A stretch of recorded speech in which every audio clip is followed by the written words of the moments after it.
Welcome to the Speaking Podcast. You can find all our episodes on speakingpodcast.com. Find everything about me. Scan the QR code, go to roycoughlan.com. If you're looking for virtual assistance, go to va.world. My guest is a Toronto-based astrologer, spiritual guide, and international instructor with the Modern Mystery School. With a lifelong passion for astrology, she combines ancient wisdom with modern insights to help leaders and professionals in healthcare and alternative health, legal and STEM-based professions align with their highest potential. With 20 years of experience under her belt, she joyfully serves those looking to supplement their career with spiritual wisdom. She's in a hotter part of the world now in the US on this call. Please welcome Alexandra Cheo. Did I do it justice? Cheo. Yeah, because we were talking about the other meaning. It imprinted in my mind. I apologize.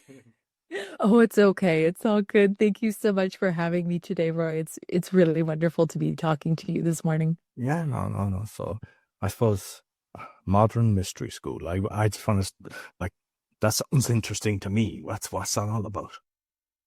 Oh my goodness. Well, it is actually a really amazing institution that works with the teachings that come from the times of King Solomon.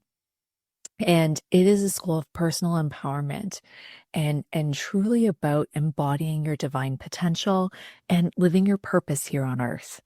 And so how I kind of like to describe it for people is it's a little bit of a modern day Hogwarts meets self-development.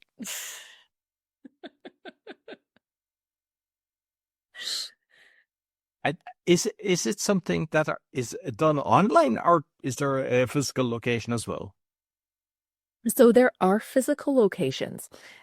So in the Western world, the main branch of it is actually located in Toronto. And so I have been working with the administrative staff there, and actually was part of the administrative staff myself for many years before I branched out into my personal practice.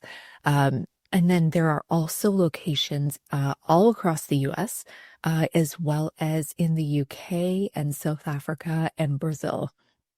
Wow. And so there are classes, and actually the way our lineage functions is that most of the work that we do is in person. So it is an orally based tradition. And so when you come and attend classes, somebody has taken the time to prepare the space to ensure that there's good energy in the space, so that you have a space to enter where everything is holy and sanctified, things in the highest space. It's kind of interesting because if you think of it, the online world, Roy, how many times, do people just kind of show up pajamas and not necessarily prepared to give it their in the same way that they would if they showed up in person, right? And so considering that it's a school of empowerment and really stepping into your higher potential, online isn't entirely conducive to most of the work that we do. And I assume because the way that the teachings, a lot of it would be through stories, so people would remember the stories as opposed to kind of memory. Story, mythology, archetypes, that is a huge part of the work that we do. And it's not just that it's a part of the work that we do, it's also very relevant to people. How much pain and suffering do people go through because they don't really know themselves. And because they don't know themselves, they can't necessarily make the right decisions for themselves, or they vacillate, and they're trying to choose between different parts of their nature. And so coming to that understanding of who you are, the archetypes that you embody and that reside within you is also really important. And all of these mythologies and these archetypes, they were used as a form of transmission of sacred knowledge. And I especially say this of the Greek mythologies. They used a lot of the art of exaggeration to try and teach you about human nature. so that you could understand yourself, but also the people around you. And then I assume you've got various ages doing this. It's not something that people get to 18 and kind of to kind of build something. It's whenever someone becomes curious of this. So it is vast at different age difference that you're teaching people. So different ages, different parts of the world, like I mentioned, we're international. I mean, so right now I'm here helping host a class in Nashville. However, we have students in, I believe, all across the world, different ages, and it's really amazing because a couple times a year we gather for conferences at our headquarters in Toronto. And what's really amazing about it, Roy, is that you get to meet people all over the world. So we have people who travel in from Australia, New Zealand, uh, um, some from Poland, some from Romania, Czech Republic, Prague, definitely the US, Brazil. And it's really amazing to be able to meet people who are stepping up on self-development, but also of service to the world. And so I'm travel, and then I get to meet students from all these different parts of the world, but all come from this place of genuinely wanting to serve and to make the world a better place. Beautiful, beautiful. So I'm just curious, if we rewind a bit, where did it all begin for you? How did you get into all of this? Oh my goodness. Well, I would say that is there. And my grandfather was an amateur astrologer. And growing up, my grandparents lived in a kind of marshy, swampy area. So playing outside wasn't, really encouraged. I mean, sometimes you'd catch frogs and snakes and that kind of thing. But what I would do is I would go and I would read his book. And it was a wonderful thing. I mean, first of all, it gave me a really high reading level when I was a kid. What I would do is I would go and steal my grandfather's astrology books. And so I would dictionary on the other side for the words that I didn't understand. And I began the mythologies and archetypes, particularly of the Greek gods, related to astrology. And that really cultivated a resonance within me.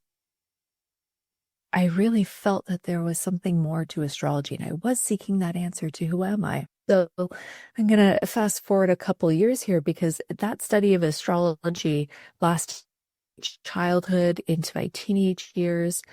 And one of the who is actually now one of our lineage holders in the Modern Mystery School, I received this session called the Life Activation.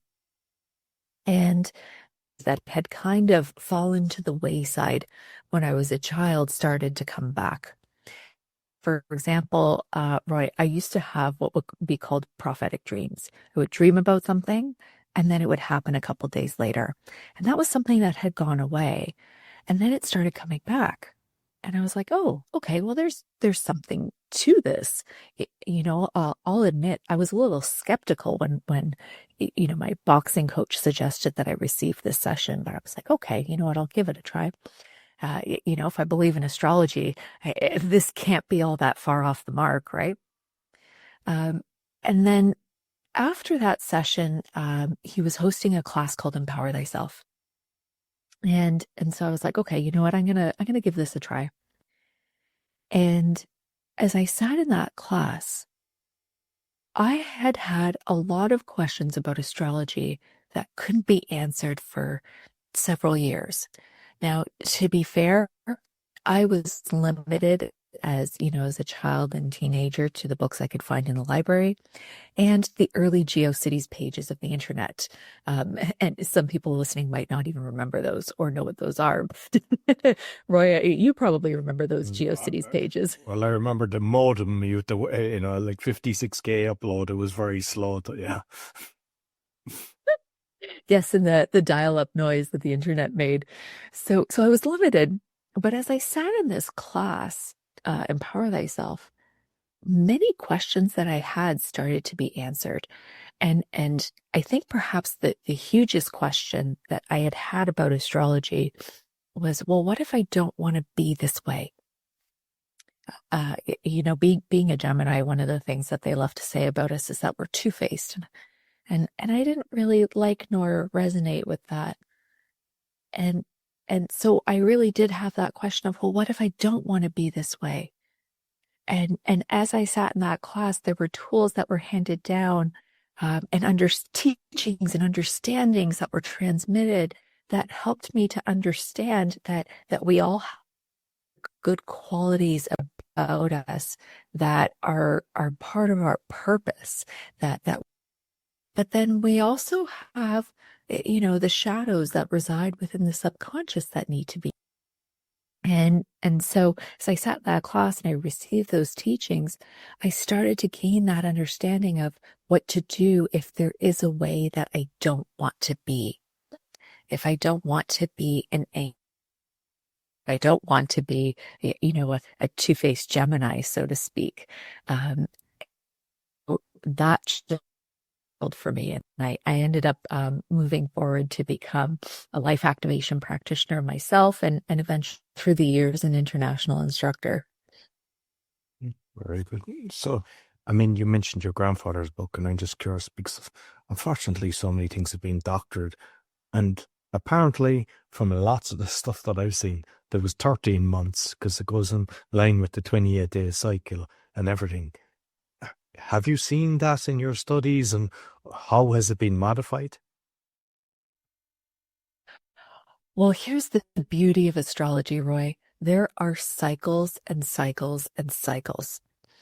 And so what you're referring to is the lunar. And so for a long time, most parts of the world actually functioned off of a lunar. And the lunar cycle is half days. And the lunar cycle is actually really important for us, especially for the women out there, because it's very much tied not only to our hormonal function, but also to states, activity, and rest. So when you start working with the lunar and with the phases of the moon, which is actually a really powerful practice, opportunity to start, what's the word that I'm looking for here? Mediating your energy levels, I guess is what I would say. So especially in our modern times, we have this notion of go, go, go, go, go. Perform at peak level all the time, all output, and have it done by yesterday.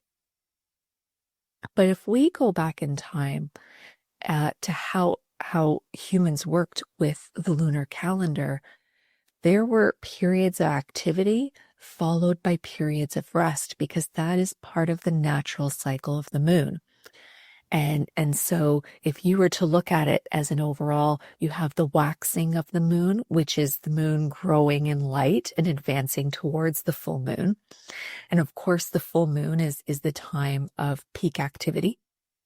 And then you have the waning of the moon, which is your time for rest, reflection, integration, learning lessons, so that when the new moon comes and the light of the moon starts waxing again, you can do things not only from a place of renewal, right? Because you'll have, filled your own cup, but also so that you can do them smarter. Because in integrating the lessons that you have taken in and what you have learned, you can make better choices the next cycle around. And this is one of the beauties of cycles, with the rhythm and with the patterns that are instituted into them. We always have the opportunity not only for improvement, but also for measured improvement, to really see the fruits of what we do and to say, yes, I actually did better in a tangible, measurable way. And you mentioned, the star sign, Gemini, I believe. Like when people are born, the actual date and the time, how relevant is it, and what can you tell from that? Oh my goodness, so much, Roy. So much. So your date, time, and location of birth um, absolutely create a map. So you can think of your personal astrology as a recipe. And for those of you who believe in purpose, I know some of you are searching, absolutely know it. But if you think of your purpose as a recipe, well, before you were born, there was a part of you, we could say the soul or the spirit, that needed to put that recipe together. So, Roy, tell me, what is your favorite dessert? I suppose banafi pie. Oh, okay. All right. So, given that it's a pie, there's to be certain things that we need, right? Obviously, you're going to need a crust. Now, I don't know what banafi pie. I'm curious about this. It's kind of like banana and caramel and cream. I can't get it in Poland, but I remember it from Ireland. Yeah, it's very nice. Oh, that sounds wonderful. Okay. I think everyone listening is probably salivating at this point. So say that as you came into this world, you told the universe, I am coming to make banafi pie. And of course, there are ingredients that you need in order to create that banafi pie. So, I mean, I don't know for banafi pie out there, but I'm sure that there's more than one. And so in your banafi pie, of course, one of the things that you're going to need is bananas, right? That's absolutely part of it. And so you could think of the bananas, for example, as communication abilities, right? And then of course you mentioned caramel is part of it too. Well, the caramel is your relationship skills. And then you have the crust in the pie, right? And all the ingredients that go in the crust in the pie. And so you could think of those things as organizational abilities that you brought in with you in order to manifest this purpose of creating banafi pie. So every one of us has a purpose, and purpose is manifold. It's not just a singular thing, but there are qualities that we bring in order to manifest that. And based on your astrological chart, using your date of time, your date of birth, time of birth, and location, you can actually look at what those ingredients are, the qualities of the ingredients, and how accessible they are in order for you to create the things that you want in life. They are reflective of your own nature. So there was a thing that I saw, and it's an astrology chart in your business analyzed, and you've top reasons. But I just find like very interesting how you can kind of incorporate this into the business realm. Absolutely. So it's kind of interesting, Roy, because most people think of the personal applications of astrology. And so if you go on the internet, the very first thing you're going to see probably are like the dating applications of astrology or astrology almost is like a personality typology. However, if we go back in time, hundreds and even thousands of years ago, astrology was actually used to guide royalty, kings and queens, statesmen, that kind of thing. And it was used in such a way, because if you think of the state almost like a business, basically, it was used to help guide leaders so that they could serve the people that they bore responsibility to. And so ancient astrologers would guide leaders on everything from, for example, weather patterns. And weather astrology is not necessarily my piece of the puzzle. However, those weather patterns absolutely signaled things like how much food do we need to store for the winter? We're lucky. We have fridges. We have globalization. There's always plenty of food available. But in those times, if inclement weather was coming in, you needed to know how much you needed to store in order to make it through the winter, or how much you needed to stock up because potentially you might be looking at something like drought or that kind of thing. And then also they advised on things like trade, as well as strategic allies. When do you go to war? When do you not go to war? And all of these things you could absolutely apply to a business setting as well. And so I mentioned war as an example. Well, in business, that's competition, right? Strategic allies. Well, those are collaborations, potential business partners. Inclement weather. Well, that can be anything from suppliers, if you have a tangible product, to more global scenarios. What are the markets that you're tapping into? What's their financial forecast like? Are they going through drought, i.e. dry times? And are you going to need to be cognizant of that? Or, is it good weather and everything's flowing well? And So when you look at the chart of the business, there is a lot that you can tell not only about its nature, but also that you can forecast in order to serve it. And for the entrepreneur then, do you see any patterns when you're kind of analyzing the entrepreneur or what they should be watching out for?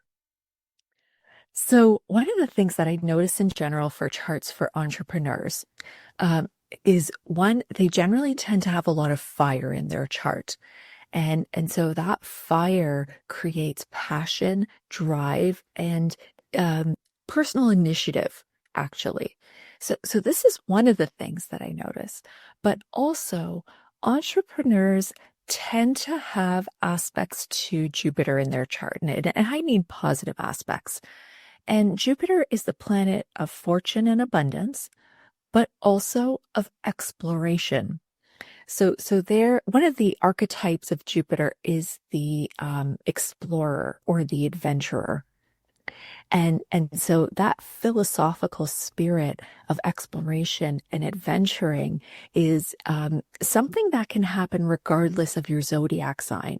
Because as long as you have positive aspects to Jupiter in your chart, whether he is one of your planetary rulers, or if he's sitting on the ascendant, or if you have other planets in positive aspect to Jupiter, it tends to emphasize that desire to create your own fortune, rather than to simply be on the receiving end of it. So you mentioned STEM-based profession. Are you talking about stem cells, or is that something, an abbreviation for something when you had that in your profile? Oh, so that's actually more of the scientific professions. So like biology, chemistry, especially engineering, actually. I do work with quite a few engineers.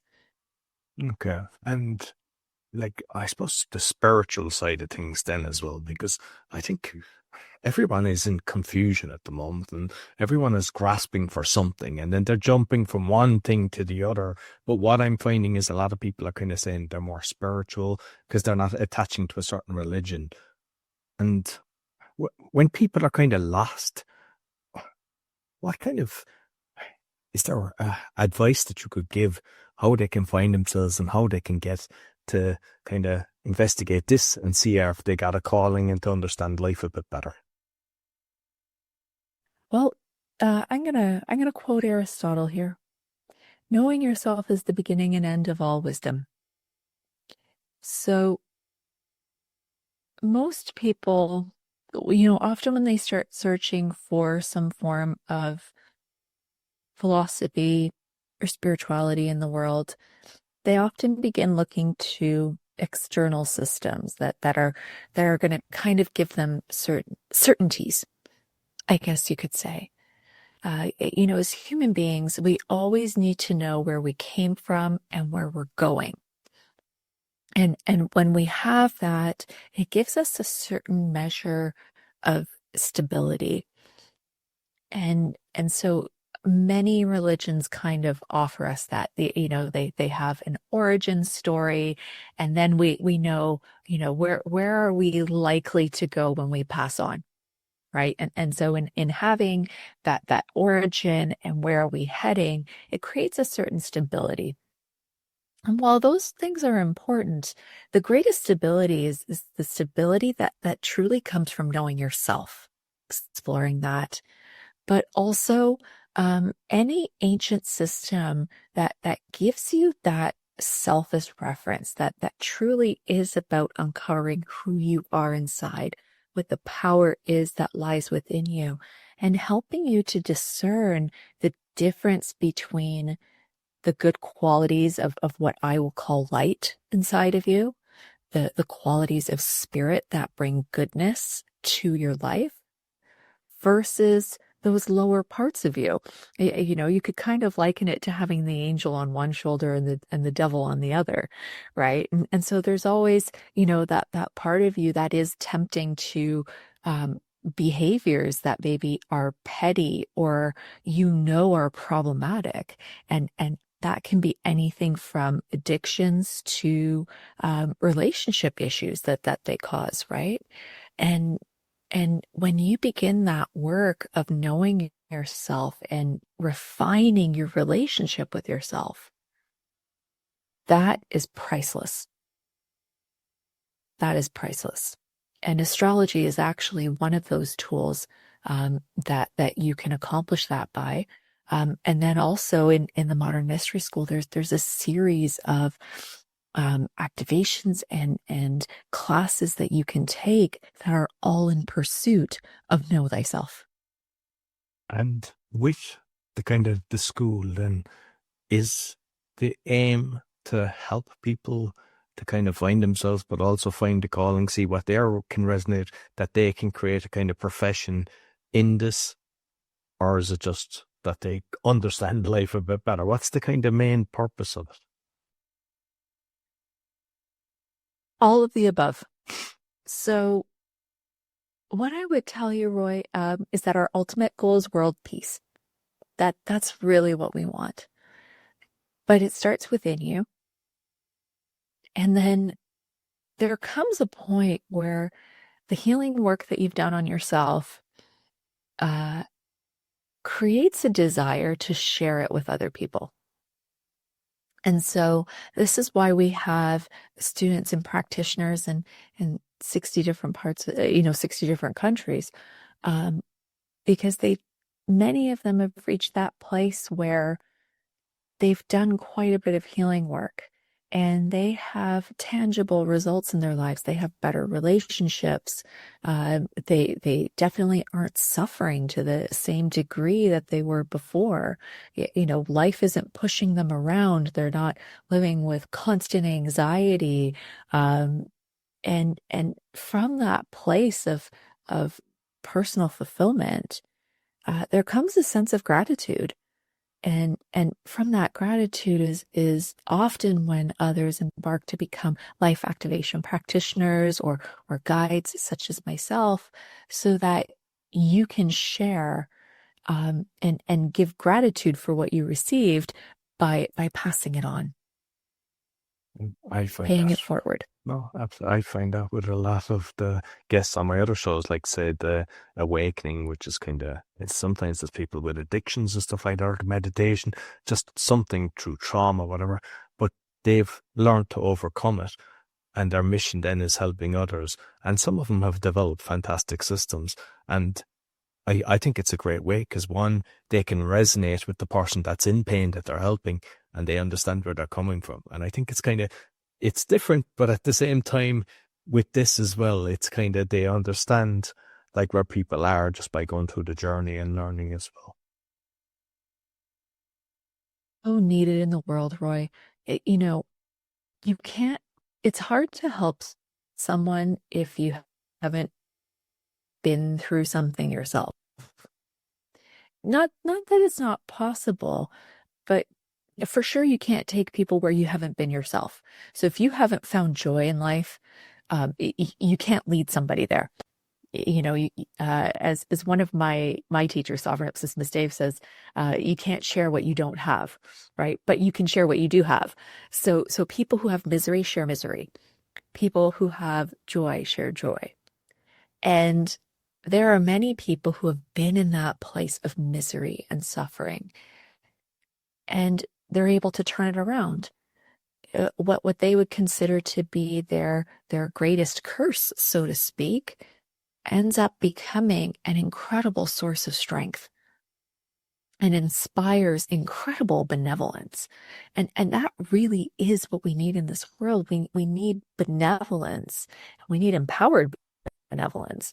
We don't want to just be doormats but we do want to come from that place of true service. With the martial arts then, what's your whole kind of career, different things? Because I've done boxing, I've done kickboxing, I've done Kung Fu for something like 8 years or something like that. I was always into something. I'd just like to know your martial arts journey. Well, that's a lot of fun there. So I actually started when I was a child. My parents put me into karate. I think mostly so I would stop beating up my younger brother. So I think they thought if they gave me a more kind of constructive outlet. But in my teenage years, I ended up training in boxing and Muay Thai, and I have an instructorship in Savate Boxe Français, and so I've been training consistently for 30 something years now. And martial arts, it's kind of interesting because most people think of it as violence, and or if they try and look at it in an alternative way, children often put parents often put their children in martial arts for discipline. And that's part of it. But given that you have experience, Roy, I think you'll kind of resonate with this. Martial arts also teaches you about yourself. And it teaches you how to undergo purposeful hardship. Because when you were training, because I know for sure, Roy, I've had my moments where it's like, oh man, this really sucks. You're gasping for breath. You're in the ring. Someone's coming at you. And it's like, if your mind could just, step out a back door and leave you alone, it absolutely would. Right? Yeah, you've had those moments too. I can see from your smile there. So, where it's like, other parts of you would just kind of abandon. You don't get to do that because, especially in this case, there's probably real consequences, like a fist to the nose. And you really have to pull all the parts of yourself together in order to accomplish the goal. And sometimes the goal is just don't get hit. Sometimes the goal is hit back, right? To hold your own boundaries. And in those moments, especially when you're being challenged, and I personally think that sparring in martial arts is one of the most grounded ways to see who you are and who you are under pressure, actually. And it's a really beautiful thing. I mean, don't get me wrong, I could probably do without getting hit in the nose, but you just got to keep your hands up. I think as well, it's when you do the martial arts that you're able to kind of, if you come into any scenario, because of your confidence, it doesn't escalate. And even with my son, like my youngest son, he's 12 now, but since a young age, I taught him how to box, I taught him how to hit, and people were thinking, oh, this is wrong. And everything. He has never bullied anyone, but he has saved a few people that were being bullied, and he sticks up for what's right. And he now is so confident because he realizes, recently, I don't know if you see the things where you press the button and the boxing bag comes down, and he got 742 or something. He done better than my brother. And it's like that is a hard punch for a young child. But I think it gives you so much confidence as well, knowing that, I'm not going to accept, and I think people can see it. So if there is bullies, they know just by the way that you present yourself. They don't go after you. They go after the guy that keeps his head down, is afraid and timid, and unfortunately they bully them. But what I love about my son is when he sees someone being bullied, he doesn't just walk past. He stops it. And, I think the more people that do that, the better it'll be. And you're talking earlier about, we want world peace and everything. And the other thing is that instead of turning our back and saying it's not my problem, even with adults, that we step in when we should and just kind of realize, hey, if you see somebody, I even said this, sometimes you'd be in a supermarket and you see, say, a mother or father hit a young child, that would hurt an adult. And usually we just we walk on as if that's not my problem. But we shouldn't, because it's not right. And it keep happening unless we step in. And I think by being, confident of your own skills, you're not worried that the person turns on you. I think they'll know just by your presence that they'll start listening, and hopefully, plus the way that you present yourself as well. You're not doing it in an aggressive way. You can keep calm when you have abilities. I love that you mentioned that, Roy, because, if I go back to archetypes and deities, how many warrior gods and goddesses are there in all the world's mythologies? There's a lot. And they symbolize the fact that we need to be able to say no to things and to enforce them. I really think that in many ways, martial arts makes you better at boundaries. Maybe not necessarily a master, but certainly better at it. And to be able to not only say no to something, but to kind of reinforce the no. The hardest part about boundaries, it's not the first time they get crossed. It's the 17th time, the 89th time, the 547th time. We need to be able to continually reinforce our boundaries, and these warrior archetypes are a necessary part of us. Sometimes benevolence, yes, is giving a meal to somebody, saying a kind word. And sometimes benevolence is protecting the innocent and protecting those who truly need help, who don't have the power in their own circumstances at that moment. And this is where you need that warrior of light. I remember when I think I was 13, I used to do newspapers, and there was a lot of, it was never one person would bully it. It could be 8 or 9 people. And I was being bullied at one stage as I was having the paper. I think they took the papers off me and set them alight. And a guy that came up to me was like a second dan or something like that in the Kunf Fu, hunted him away and told me, hey, you should join our club, and explained where it was. And that's how I joined Kung Fu then, just from him. And then after that, all the bullying and everything kind of stopped. And so he did that for me. Yeah, and I love that, because again, this illustrates, sharing what you have and in positive and negative ways, right? So those kids who are bullying you, what did they have? They had misery. So what did they do? They shared misery. Mm. And luckily, somebody else who had something different reached out a helping hand and shared that with you too. Yeah. And we just need a whole lot of sharing a lot more good things in this world. Absolutely, absolutely. So with your website then, because there's different things here, you might let the listeners know what kind of things that you're offering that they could expect from you. Oh, yes, of course. So my website is astrologerroyale.com. And on it, you will find a couple of different programs that cater to working with you via the tools of astrology.